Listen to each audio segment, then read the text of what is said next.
Hi everybody, Howard Murphy from DB Computer Solutions here today, joined with Mark Donaldson from Roveel. Following on from our reveal for Sage 50, I have Mark here to give us a brief overview of Reveal for Sage 200. So, Reveal is effectively a BI tool to give you, to allow you to make better decisions with the existing Sage 200 data that you've built up over time. So what we want to do is we want to just give you a look and see, how this can benefit your business.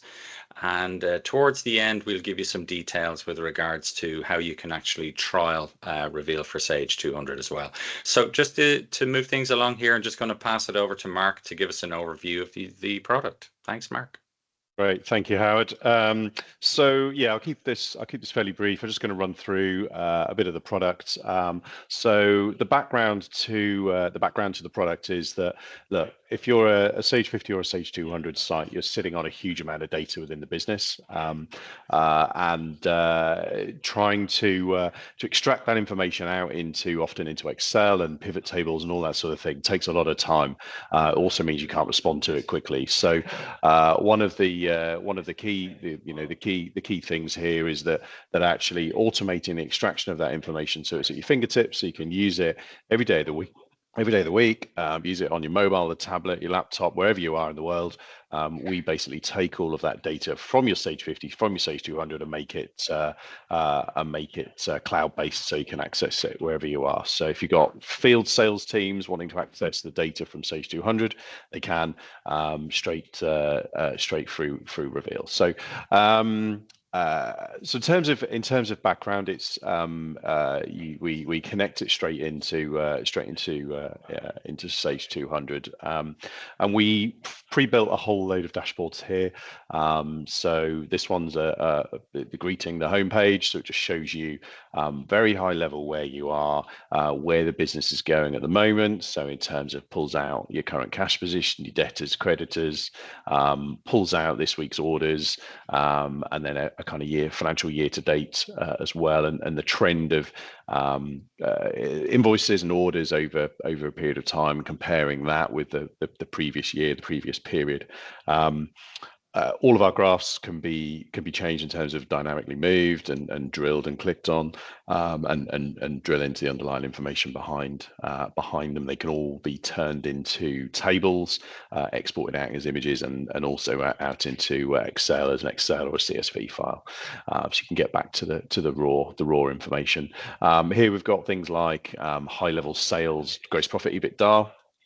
So I full screen that.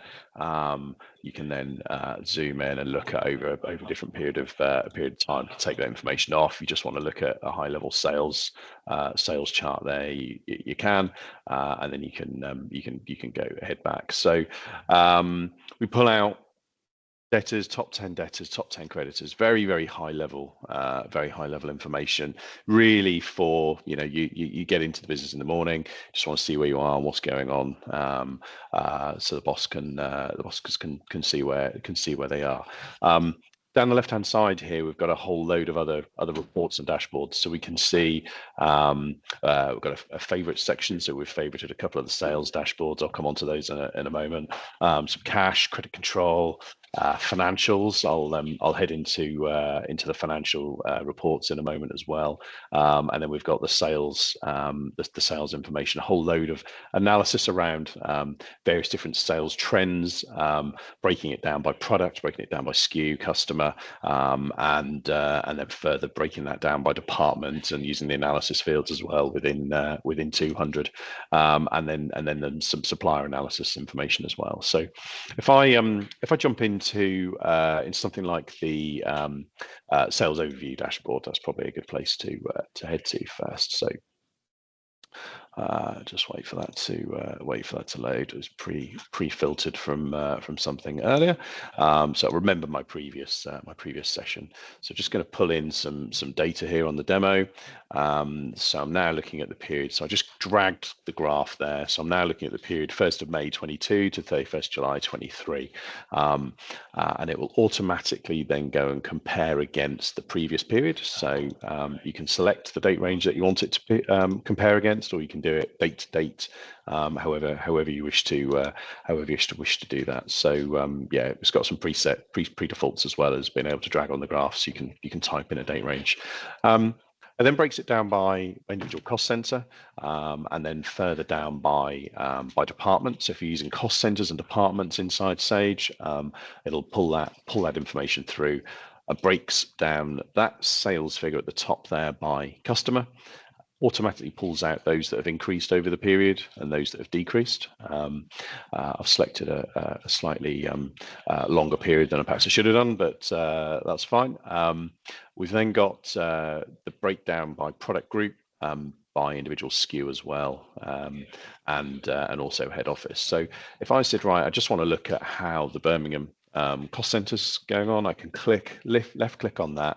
That drills into Birmingham. It will then show us just the Birmingham sales over that period, and then breaks down all of the customers that are attached to that cost center, and pulls out how the sales are performing in that cost center. So it's seriously powerful stuff, because this is automated, straight out, ready to go. You can plug this into Sage 200, and literally within the hour of being set up, you're up and running with all this information for your business. It's seriously fast and rapid at doing that. So there's no kind of long install process. You've then got filters down the right hand side here, so you can see the Birmingham filter that I selected there. You could, if you wanted to, add in London and Manchester, so aggregate up your filters, so it'll now pull those through. But we also pull out all of the other areas like the departments, the source. So if you want to just pull it through from the SOP module, we can slice and dice that down by the SOP module, or if you're using the project accounting, or just the invoice module, so we can grab and slice the source back down. We've got various filters, various references within the transaction reference. If you want to look at the individual transaction reference.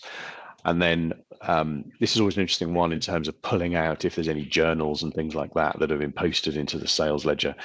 So you can exclude those, or if you want to look at all the credit notes across the whole business and look at which customers are having credit notes, you can then filter down by that to see who's having the most credit notes, and then start comparing that to what's going on and what you should know within the business, and kind of identify anomalies and changes in the data there. So we've pulled out the various different analysis fields. For me, they are the most powerful element, I think, for slicing and dicing the data. It allows you to, we've got individuals' names in here. So if you've got sales reps, you've allocated your customer by that, or by region, or any other categorization, you can then slice and dice those very quickly. And what we can actually do is lock the dashboards down by those. So if you've got a region and you want to give Bob all of his customers, we can lock down that region, and just give Bob access to the reports that he needs to make his job and do his job to the best. So he's got near live information to do that. So that's the sales overview.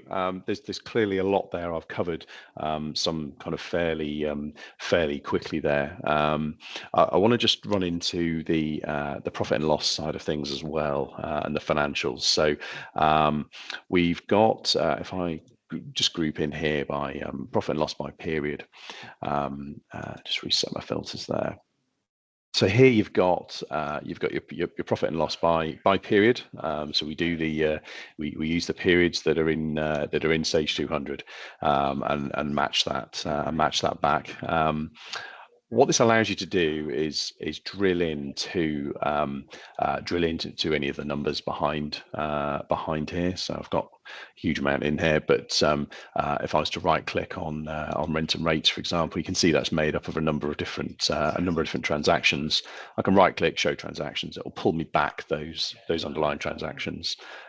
gives you the unique reference number, tells you the date, posted date, the period number, and obviously the nominal that it's gone to, and the figures there. So so it allows you to drill back into there. The other area is we pull out the ability here at profit and loss by period to filter by department and by cost center.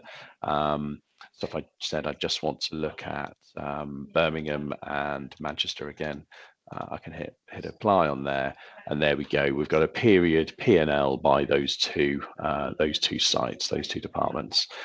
So that's the functionality within there, and you can select different periods. So you've got your various different periods, Very good, yeah. and compare. So you haven't got to select your dates. You just do it by period. It's really straightforward on there.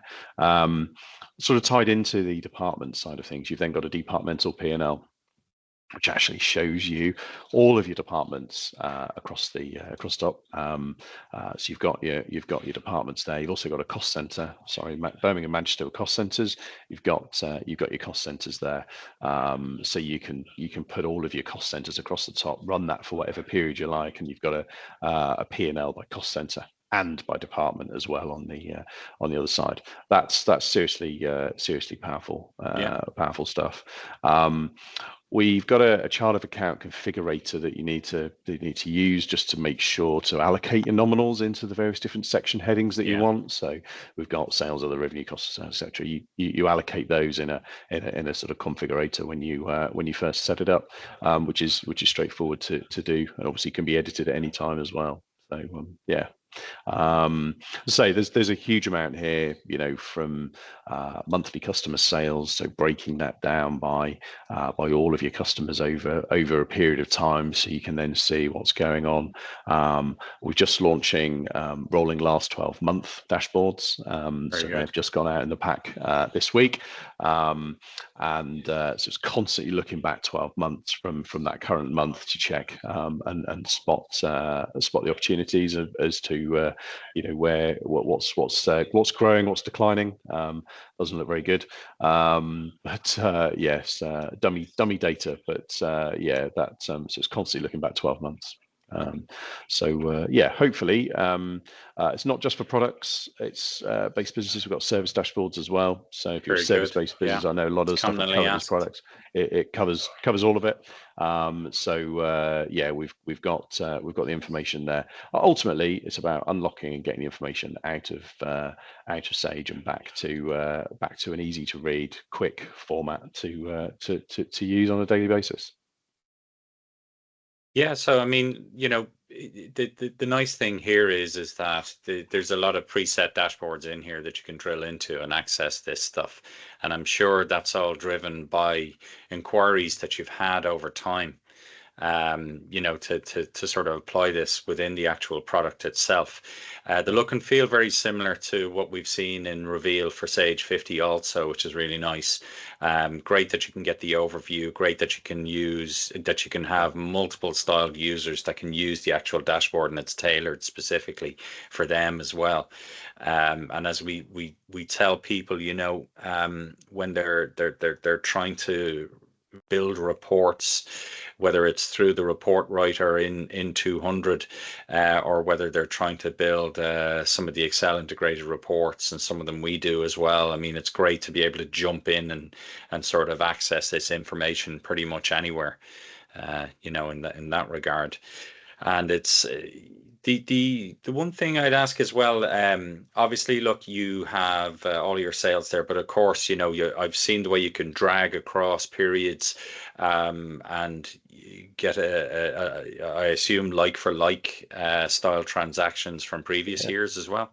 Yeah, absolutely. Yeah, you can look over whatever period here. So if I was to if I was just to compare June 2022 with June 2021 there, for example, you hit apply and off it goes. It's I've no idea if I've got any data there, but I have. Yeah, so and it's it'll that show quick us as well. Yeah. Yeah, very nice. Yeah. So How long does it take to actually install Reveal for Sage 200? Just as a matter of interest, Mark. Yeah, so the process is basically less than 10 minutes. So Yeah, it's seriously quick. So great. we offer a 2-week free trial. It's a case of register on the link, verify your email, like Sage 200. When asked for who the partner is, pop in yourselves, and then it will you'll then get a ticket just to create and attach it to the database, and it's done. It then takes about an hour for the data to run through. I think the Excellent. fastest one I've seen from start to finish is 29 minutes. That's extremely fast, considering the actual size of the actual information behind it. So thanks very much for the overview, Mark. I really appreciate it. I know there's a lot more here to take a look at, and I would just sort of say to anybody who's interested in looking at this and testing it out for Sage 200, to get in touch with ourselves here in DB Computer Solutions. So which you can catch me at howard.murphy@dbcomp.ie, and I'll leave contact details within the actual video itself in the description, and also on the title at the end of the video too. So without further ado, look, Mark, thanks very much for your time. I really appreciate it, and hopefully we'll be talking to some of our customers soon. They can get a good look and see what this can do for their business. Absolutely. Thanks very much, Howard. Appreciate your time. No bother. Thank you.